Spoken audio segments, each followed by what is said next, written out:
أعوذ بالله من الشيطان الرجيم. بسم الله الرحمن الرحيم. يا أيها الذين آمنوا ادخلوا في السلم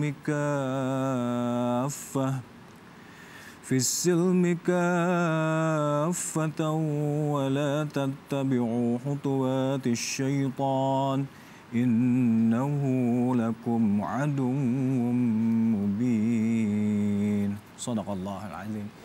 Ayyuhal musyahidul karam dan juga Tuan Guru Bajang, tadi adalah kalam ilahi surah Al-Baqarah 208. Jika kita tarik benang merahnya ini dengan hadirnya risalah Islam yang dibawa oleh Rasulullah SAW dengan ayat ini seperti apa, Ustaz? Tafadhal.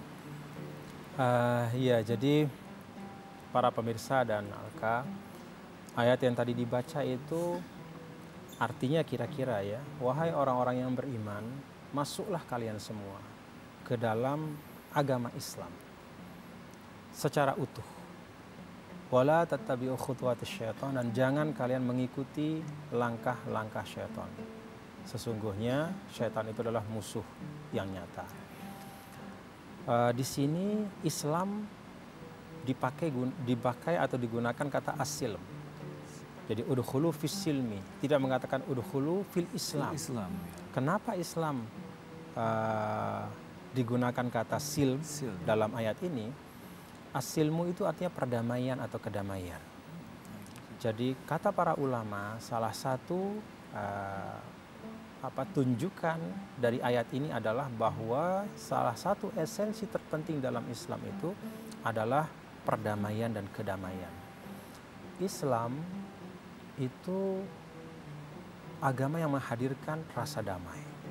Seorang Muslim, kata Rasulullah SAW, dan ini beliau amalkan terus di dalam beliau di Mekah maupun di Madinah. Jadi kata Rasul sederhana, al-Muslim, orang Islam itu siapa?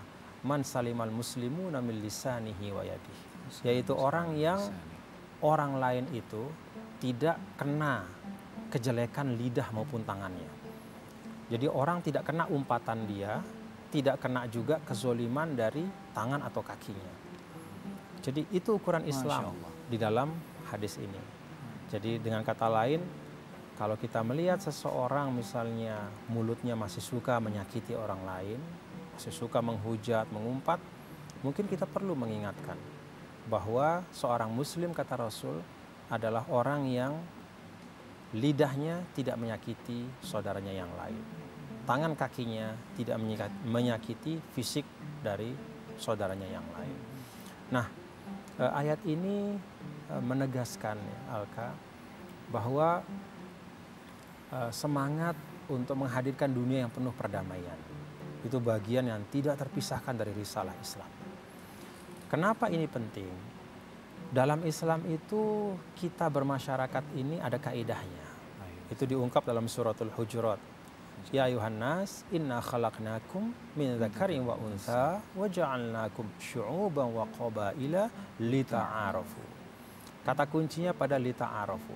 Wahai segenap manusia, kami ciptakan kalian dari laki dan perempuan, kami jadikan kalian bersuku-suku, berbangsa-bangsa untuk saling mengenal, saling mengisi, saling belajar. Kapan saling mengenal, saling mengisi, saling belajar itu bisa terjadi? Tentu tidak dalam suasana bermusuhan. Itu hanya bisa terjadi kalau kita damai. Kalau masyarakat kita ini masyarakat yang saling menghormati satu sama lain.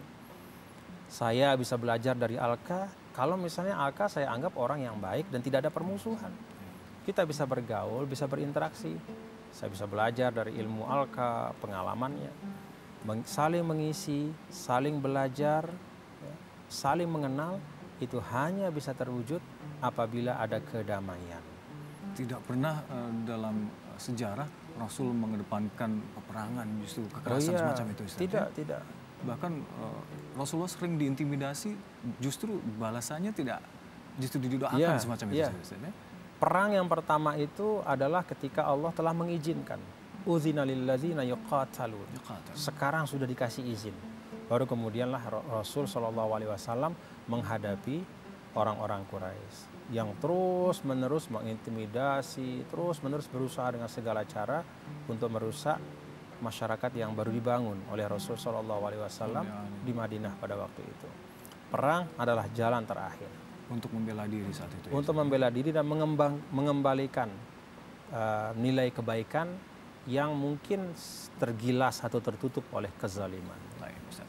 Baik Ustaz dan juga Anda pemirsa, kami akan kembali untuk Anda tetaplah bersama kami di Syiar Sirah Nabawiyah Metro TV. Jadi itu bagian dari betapa jauhnya Islam memberikan ruang bagi kita untuk berusaha mencari jalan-jalan agar kita bisa hidup dengan baik bersama-sama. Salah satu esensi Islam adalah perdamaian dan kedamaian.